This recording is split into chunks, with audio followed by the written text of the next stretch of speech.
Hey bookworms, it's Jade from Bedtime Bookworm and welcome back to my channel. Today I'm bringing you my book diary for part 1 of Rhythm of War by Brandon Sanderson.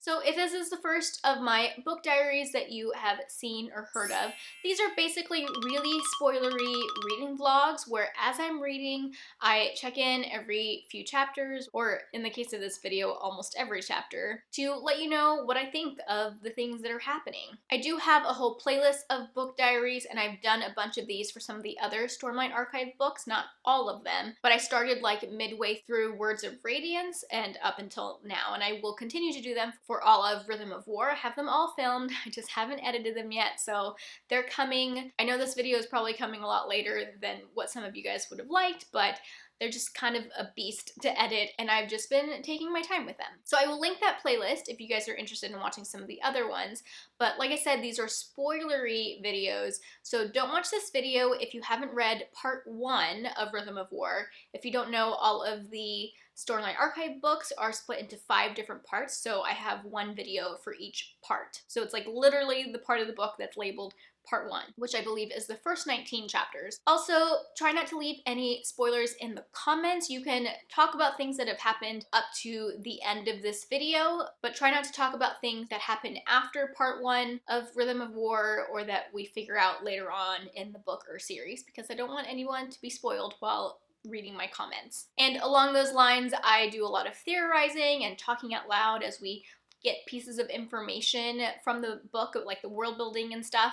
So don't correct me or tell me that my theories are wrong unless it's something that we know prior to this point in the book. And then lastly, I have timestamps in the description box for some chapter breakdowns. I know some people like to read a few chapters and then watch a little bit of the video and then read some more chapters and then go back and watch more of the video. So if you like to watch the video that way, I have chapter breakdowns in the description box so you can make sure you don't spoil yourself for anything. All right, that is enough of an introduction. Here are my thoughts on part 1 of Rhythm of War.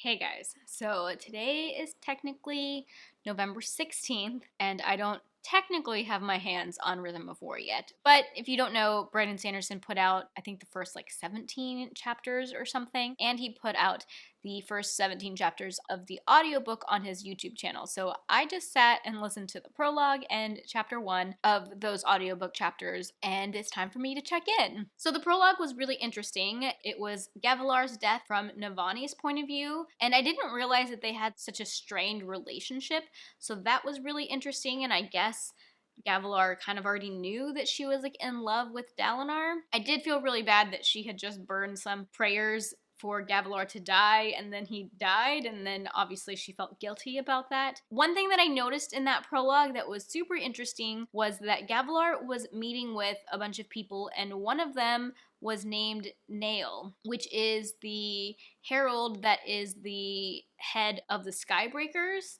So they were working together, which I think is interesting because Gavilar, he was one of the Sons of Honor, and those are like different. I mean, the Sons of Honor weren't a sect of Radiance, but they were working to bring the Radiance back. But at the same time, the Skybreakers were killing anybody who was manifesting radiant powers because they didn't want them to come back. So I don't understand why they were together. And then when chapter 1 started and we were in Lyran's point of view, Kaladin's dad, I was kind of excited about that because we had never been in his point of view before, never been in his head. Things at Hearthstone are very different from the last time we were there. And it seems like Lyran and Laurel were working on helping one of the generals escape, but then that was interrupted by one of the fused looking for Kaladin. I wasn't expecting Kaladin to actually be there, but then he's there, and I think the chapter ends with him taking in a bunch of Stormlight. I don't know if he flies away or what yet, but it ended on kind of a cliffhanger, and I was just like, what? Kaladin's there? I was not expecting that. I wasn't planning on reading more than chapter 1 today, but I think I need to read at least one more chapter. Okay, I just finished chapter 2. Kaladin and Syl have some really great banter in this chapter. Definitely made me laugh. Even though I just finished Oathbringer less than a week ago, it still feels really good to be back with these characters, and I did miss them. It sounds like Kaladin had a girlfriend named Lynn, maybe, but that she broke up with him. Definitely gonna have to double check that when I get my e-copy, but I find that very interesting and I need to know more about that. And then the chapter ends with Kaladin bringing basically a floating platform because he's gonna take everybody in Hearthstone back to Urithiru because his family, his parents refused to leave the people of the town, so he's just gonna take them all. And I'm really excited because that means that Kaladin's parents might be like more of a presence in this book, and I really like their family dynamic, and I'm excited to see that play out through the rest of this book. So I'm very excited about the direction this is going. Okay, I just finished chapter 4. I don't have too many thoughts about chapter 3, and I can't really check in with you guys every chapter, even if I want to, because that will just make this video so long. But the epitaphs for chapter 3 and chapter 4 were about Stormlight and Spren and gemstones, and I've been thinking about that a lot since Oathbringer. There were a few scenes in Oathbringer, and I've been really confused about like the difference between Stormlight and Spren and how they interact with gemstones and everything, and it's slowly being explained. I mean, not totally, I still don't get it, but there's like little pieces of world building information being dropped. So that all was really interesting about Spren and how you drain Stormlight out of gemstones and make fabrials and things like that. And then in chapter 4, it was a Shallan chapter. And I have to say that the first Shallan chapter that I read, I was kind of like, I don't know, a little bit annoyed with her different personalities because I thought that, I don't know, that she would start healing a little bit and that we wouldn't have these like different, I don't know, I don't love them, but at the same time, after I had read the first chapter, because when I read that yesterday, I was listening to the audiobook before the book actually came out, and then last night when I was going to bed, I read the acknowledgments in my ebook copy because I love reading acknowledgments in books, and Sanderson talks about how he had someone help him who was an expert in dissociative identity disorder. And I don't know why, but I hadn't really thought of what was going on with Shallan as that, and now that I know that he's like intentionally making it into this like mental health thing, I am liking it a little bit more, and the fact that he got an expert to like help him with it, I'm like more interested or less annoyed by it, I guess. But in this chapter, she is trying to like infiltrate the Sons of Honor, which apparently ELA Sadeas's wife is kind of in charge of now that Amaram has died, because he was one of the Sons of Honor. The way that she like tricked them was really entertaining. I guess, you know, previously she had sold them a fabrial that she said allowed them to see through illusions, but it was a trick, and so they used it on her to be like, oh, she doesn't have any illusions, but it was fake, like she is using an illusion. So I thought that was really funny. But then they say that the Sons of Honor have someone like a spy that is really close to Dalinar. That's really scary, and I have no idea who that is, and neither does Shallan. And then the chapter ends with her telling them, I'm not who I said I was. So now I'm curious who she's gonna say she is. I don't think she's gonna say she's Shallan. So I'm gonna have to wait another chapter or however many chapters to find out what she told them. But it makes me very nervous that there is a spy who apparently is really close to Dalinar.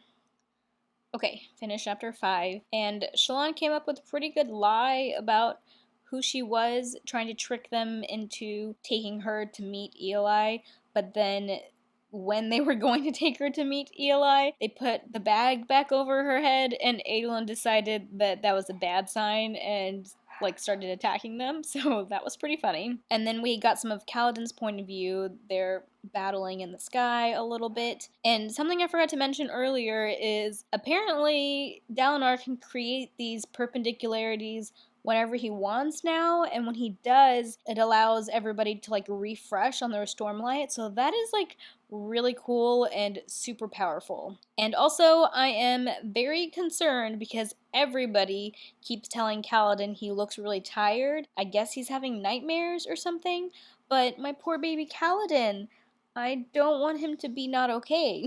That was a double negative. But it concerns me that everybody is so concerned about him, and that can't be a good thing, so I'm nervous about that. Okay, just finished chapter 7. Man, in Kaladin's scenes, Navani spotted Moash. That's very scary and interesting. Still don't have an update on that because then we switch to Kaladin's point of view. The Fused also have this Fabrial that feeds off of Stormlight that can like turn off the Radiant's powers basically, so that's really scary. But at least Kaladin won that fight, and so he has the Fabrial, so maybe they can study it or something. Oh, and also the Fused, their weapons have gemstones on them that can suck Stormlight out of the Radiance if they're close enough, or if they're being used to wound them or whatever. So that's concerning, but this new Fabrial thing, that's really scary. And then Shallan, she made it to go see Ela, and they have a really interesting conversation. Ela thinks that Shallan is a ghost blood that Mraize sent, and that Mraize killed the other High Princes that didn't join Dalinar. But Shallan and Dalinar thought that Ela had killed the High Princes instead, so it sounds like the Ghost Bloods might have been behind all of that. And Shallan was going to kill Ela, but then decided last minute that she would rather take her captive because she didn't want to feel like she was being forced to do something by Mraize or being like manipulated by Mraize. But then Ela still dies. Shallan thinks that maybe she was killed by one of the Ghost Bloods that has like infiltrated Shallan and Adolin's guards. So there's a spy there from the Ghost Bloods, and Ela also had a spy, or the Sons of Honor had a spy. It's probably not the same spy. There's a lot of spies.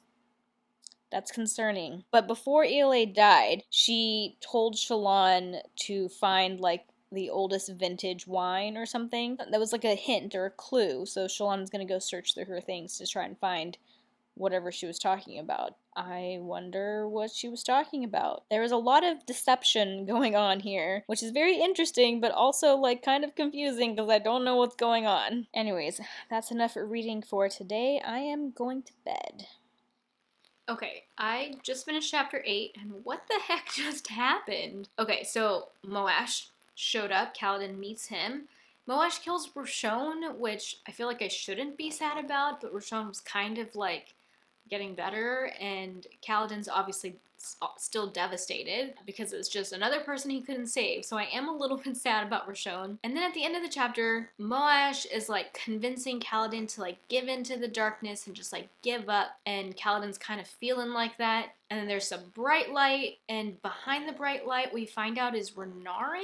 But also there was something about like a light version of Moash separating himself from the real Moash, and he had a shard blade, and like, I don't know what that was about, but that was really cool and interesting. Something about Renarin, because we still don't know exactly what Renarin's powers are, because they're different than the other, what are they, Truth Watchers or whatever, because his spren is like corrupted, and so I don't know. That was weird and crazy. Also, there was a little bit from Shallan's point of view. She was searching through ELA's stuff, trying to figure out the clue that ELA told her. Something about, check out the best vintage wine or whatever. And it was like this really convoluted putting together of clues to find a notebook or something in this hidden compartment. That was interesting because, like, I would have never figured that out, but Shallan is smart, and she did, so I'm curious what is written in that little notebook. Okay, I just finished chapter 9. I really, can't keep checking in after every chapter, but I just have so many thoughts that I can't help it. So, hopefully, if this video is long, I'm sure it is long, you guys don't mind. Who the heck is sending messages to Navani? The person, or whatever it was, is saying some really interesting things.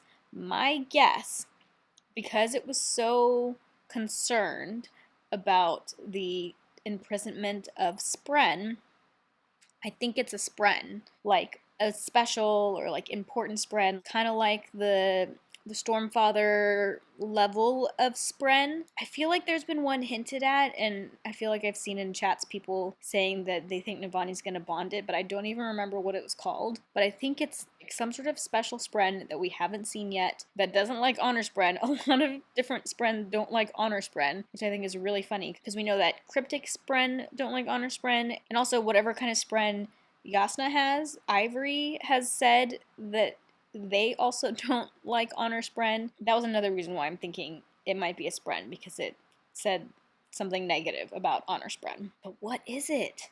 So weird. And then Shallan, we keep getting hinted at. I mean, I guess it's not even really hinted at this point, but Shallan has more repressed memories.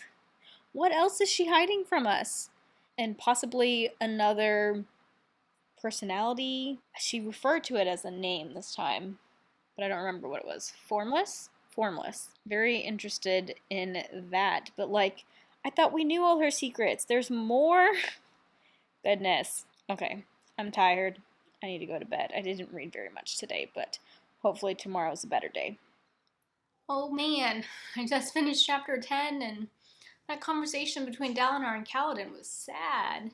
I mean, I guess this is why we love Dalinar, because he wants to protect his men, but Kaladin's taking it pretty hard, and I don't blame him. It's kind of sad, but I think it'll be good for Kaladin if he can rationalize it and really embrace why he's not going to be out with his men. But that was a sad moment. Poor Kaladin. I hope he's going to be okay. All this mental health stuff I really like that Sanderson includes in his books. But he's like really exploring Kaladin's depression. But it was a really touching conversation between the two of them. Okay, I just read chapter 11, and the most interesting thing is that I knew that Venli had a spren inside her gem heart in addition to the void spren, but I didn't realize that she set the first ideals. I didn't know that, and that's really cool. And also really interesting because just in the last chapter that was in Kaladin's point of view, chapter 10, Kaladin was trying to convince one of their honor spren to bond with R'lain, who is a Parshman, and that spren didn't want to, but Kaladin basically ordered him to at least give it a try, but he was hesitant to because he saw the spren, saw R'lain as like one of the enemy. So it's really interesting to me that Venli has bonded one of these radiant spren. And also it talked a little bit about her powers, so it sounds like her two powers are one, to be able to look into Shadesmar, which is that one of Yasna's powers, I think. And then the other power is to be able to mold stone, which is one of Dalinar's powers, but she can't use that one because when she does, the secret spren or something can find her, like the spren that look for radiant powers. So it's interesting that some of the radiant powers attract those spren and some don't, which I had noticed in Oathbringer too, because in Oathbringer, when everyone was in Kholinar, light weaving wasn't attracting them, but any of Kaladin's powers were attracting those spren. So that's all very interesting. I finished chapter 12, and Rock is leaving, and he's probably never coming back, he said. It sounds like he's probably going to be put to death, but even if he's not, he said that he's not planning to come back and that this, like, chapter of his life is done. And I'm really sad. I really like Rock. I don't want him to be gone, and I don't want him to be punished for saving Kaladin's life. Like, how crappy is that? Also, Kaladin and Adolin's relationship in this chapter is just so cute. I love their little bromance. Hey guys, so I read a couple more chapters, 13 and 14, and there were quite a number of like world building reveals that I'm still trying to wrap my head around. So in chapter 13, it was from Shallan's point of view, and she's meeting with Mraize, and he unloads a lot of information. So he talks about some of the other planets. He mentions Scadrial and Nalthis, which I don't know Nalthis, but I know Scadrial is the Mistborn world because Shallan asks him about Nalthis and Scadarial, which I think are like the Alethi versions of those planets. And then he talks about how the Ghostbloods wanted to take over Urithiru before Yasna found it, or they were trying to find it before Yasna because they wanted the Oath Gates, because it's one way to travel back and forth between Shadesmar and Roshar. And I guess the Ghostbloods are trying to like control travel between Roshar and Shadesmar, and also like commerce, and something about Stormlight being like really valuable and that you can trade it away in Shadesmar / other planets. He also talks about investiture with a capital I, which is a term that I've heard, but I don't really know what it means. And it kind of seems like the way he's using it that it's kind of synonymous with stormlight. He says, this power is something we call investiture. Investiture manifests in many forms, tied to many places and many different gods. It is bound to a specific land, making it very difficult to transport. It resists. Try to carry this too far, referring to like a gemstone that had stormlight, and you would find it increasingly difficult to move as it became increasingly heavy. The same limitation restrains people who are themselves heavily invested. Radiance, Spren, anyone connected to Roshar by these laws, and cannot travel further than Ashen or Braze. This gemstone cannot go where it is needed. A more perfect gemstone could contain the light long enough to go off-world, but there is still the connection problem. This little flaw has caused untold trouble, and the one who unlocks the secret would have untold power. And apparently, Mraize knows this secret. He knows how to solve the connection problem, but that he needs help to make it possible. And apparently the reason why Mraize was attacking, or the Ghostbloods were attacking the Sons of Honor, was because they're trying to keep a secret that Gavilar had. So he talks about Gavilar and says that Gavilar wanted immortality and that he thought he could become like the Heralds. In his quest, he discovered a secret. He had void light before the Everstorm, and he carried it from Braze, the place you call Damnation. He was testing the movement of light between worlds, and one close to him might have an answer. And that person who was close to him is apparently this guy named Rastaris. So Mraize gives Shallan the quest of going to find Rastaris, who was like one of the leaders or possibly the founder of the Sons of Honor. But the difficult part is that he has taken asylum in a city or fortress called Lasting Integrity, which is the home and capital city of the Honor Spread in Shadesmar. So Mraize wants her to go to Shadesmar, to where the home and capital of the Honor Spread are, to find this guy Rastaris. And then he doesn't even tell her what to do when she finds him. He just says, like, you'll know what to do, and she's like, I don't know about that. So all of that was fascinating, and I feel like I'm still kind of wrapping my head around it. But then the next chapter, chapter 14, expands on that even more. So there's like a meeting between the 9 different fused that are like the leaders. There's a lot going on in here. The one fused that Kaladin killed most recently has already been reborn. His name is Lezian, and apparently every time a human kills him, like in his long history, he always vows to kill that human. And I was really nervous when I found that out. But then the 9 deny him this quest, and Leshwi, who we met in a previous chapter, says that she has the right to kill Kaladin first. But Leshwi explains a bunch of stuff to Venli about like the desolations and damnation. Okay, so apparently in the past, whenever the Fuse died, they were exiled to Braze, which we now know is Damnation, which is also just another planet. For thousands of years, the humans and singers had fought many rounds of an internal war. Each new wave of attacks had involved what was called a return, when the Fuse would descend to Roshar.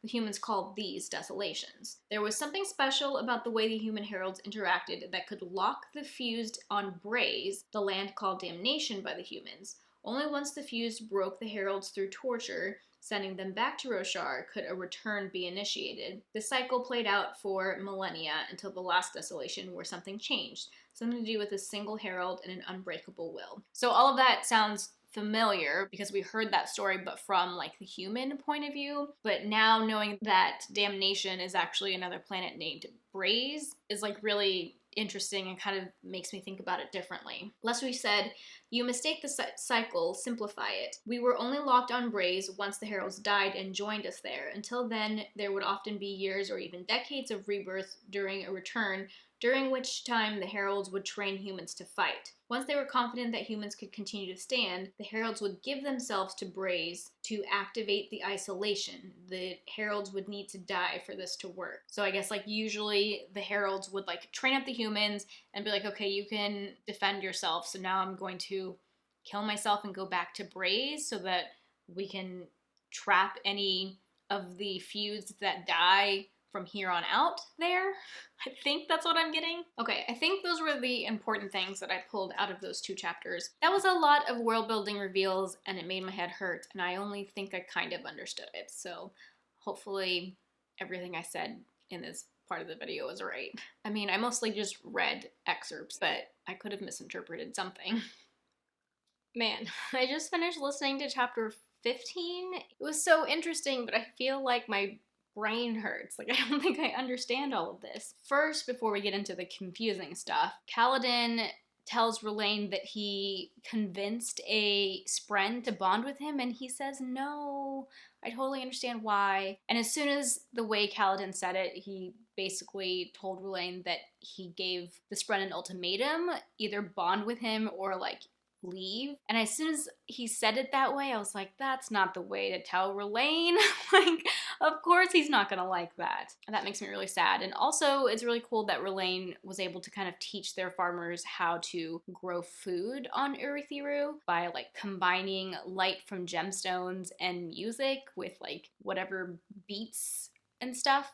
I thought that sounded really cool. But onto the confusing stuff. So Kaladin meets with Xyle, who I have heard is a crossover character, and there was also a reference to that because Kaladin and Xyle fight, and Kaladin says, I've seen someone fight like that before. He said, you fight like Azure, who we met in Oathbringer. And Xyle says, no, Azure fights like me. So I think that maybe Xyle trained Azure, and from what I understand, they are Cosmere crossover characters from Warbreaker, which I haven't read yet, but I'm definitely going to read it early next year, and I'm going to have it read before I reread these books and the like 5th book of Stormlight Archive comes out, because I want to pick up on all of these clues and crossover things. But then Xyle talks about how he is what he calls a second invested, what was it? A type 2 invested entity, which we just sort of learned what investiture was. It has to do with Stormlight. And he talks about how he had died before, and then like an imprint of his soul was put back on his body. He said that's similar to or is what happened to Seth. And I've heard someone like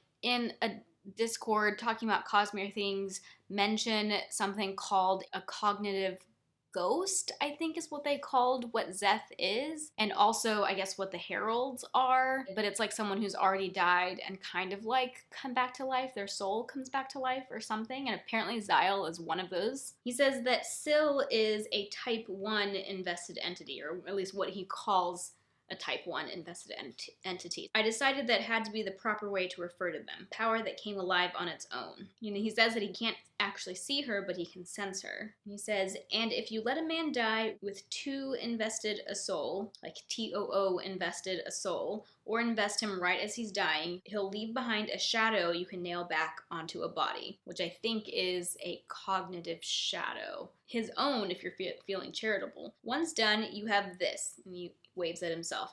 A type 2 invested entity, dead man walking. And then Kaladin asks if that's what fused are. Xyle says, yeah, most of us stop aging when it happens, gaining a kind of immortality. Is there a way to kill something like you permanently? Lots of ways. For the weaker ones, just kill the body again, make sure no one invests the soul with more strength, and they'll slip away in a few minutes. For stronger ones, well, you might be able to starve them. A lot of type 2s feed on power, keeps them going. But he says that the fused are too strong for that. They've lasted thousands of years already and seemed connected, with a capital C, to Odium to feed directly on his power. You'll have to find a way to disrupt their souls. You can't just rip them apart. You need a weapon so strong it unravels the soul. I know through sorry experience those kinds of weapons are very dangerous to make and never seem to work right. And then Kaladin says, there's another way. We can convince the fused to stop fighting, and instead of killing them, we can find a way to live with them.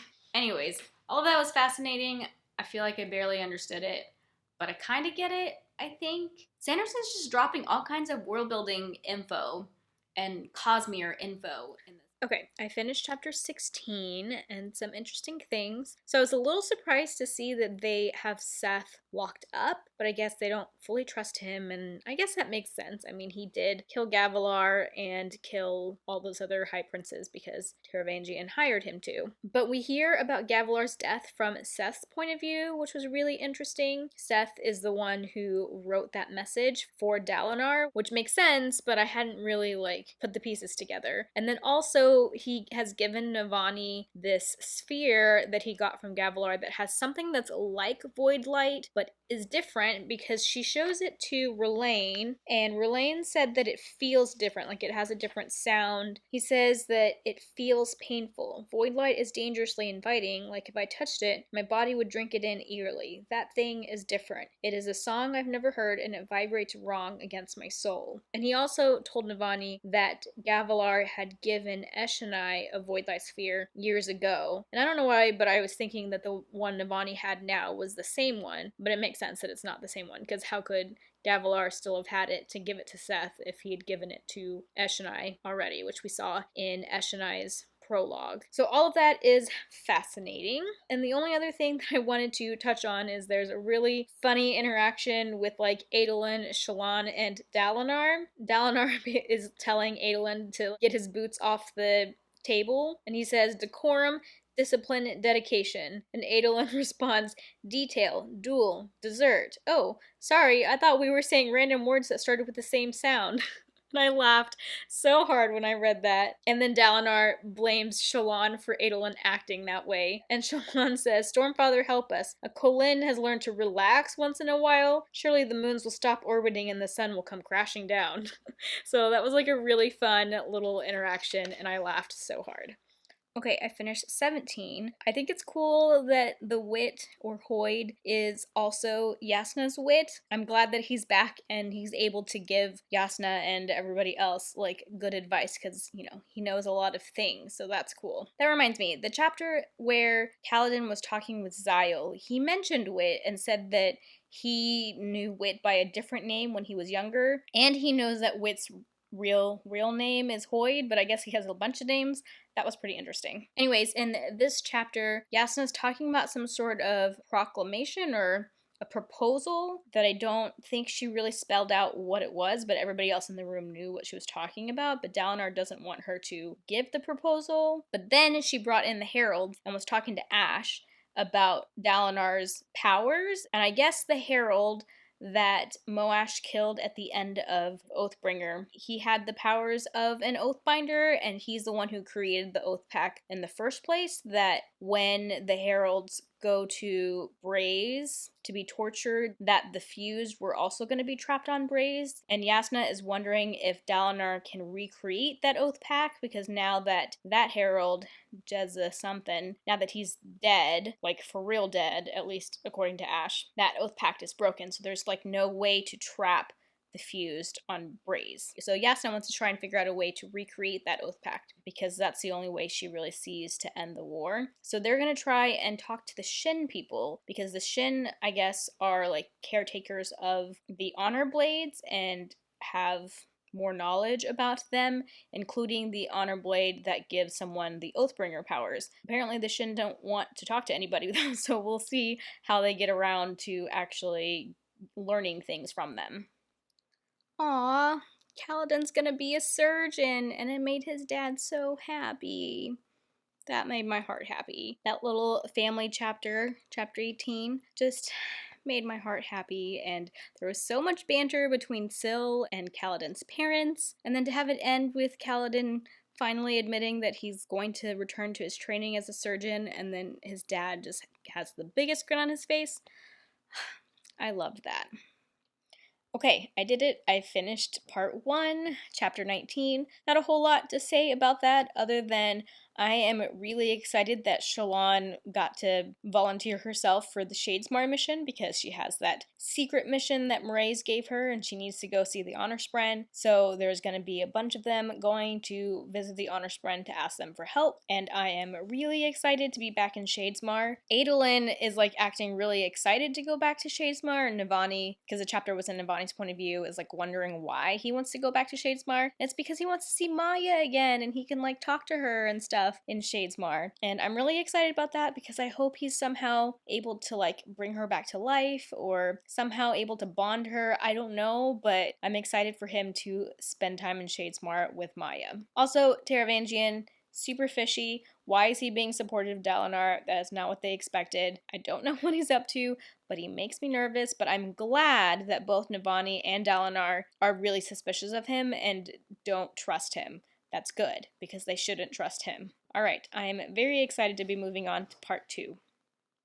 Alright guys, those are my thoughts on part 1. I always like to talk about some of my favorite moments at the end of these book diaries, and it's hard to pick for this section. I think in the first couple of chapters, when Kaladin like reveals himself at Hearthstone, I thought that was such an exciting moment. That was definitely one of my favorite moments. But I think other than that, mostly I was really interested in some of the world building reveals. There were so many world building reveals. You could tell they kind of made my head reel because I was trying to wrap my brain around all of them. But learning so much more about things that I feel like we've been speculating about for like the whole series, learning that Braze was really damnation. I don't know, maybe we already knew that. But to have that so clearly confirmed, learning from Mraize all of the stuff about like investiture and Shadesmar, all of that was just like really cool and eye-opening, and I loved all of the world building reveals. I'm also really interested in the storyline of Navani and this surprise secret person that is sending her messages. And then at the end of part 1, I was super excited that we're getting more Shadesmar because I think Shadesmar is super interesting and I was really excited to get more of it. Alright guys, those are all my thoughts on part 1. Let me know down in the comment section what you thought of this part of Rhythm of War and if you had any thoughts on the things that I said and everything. If you like this video, be sure to give it a thumbs up and subscribe to my channel for more bookish content.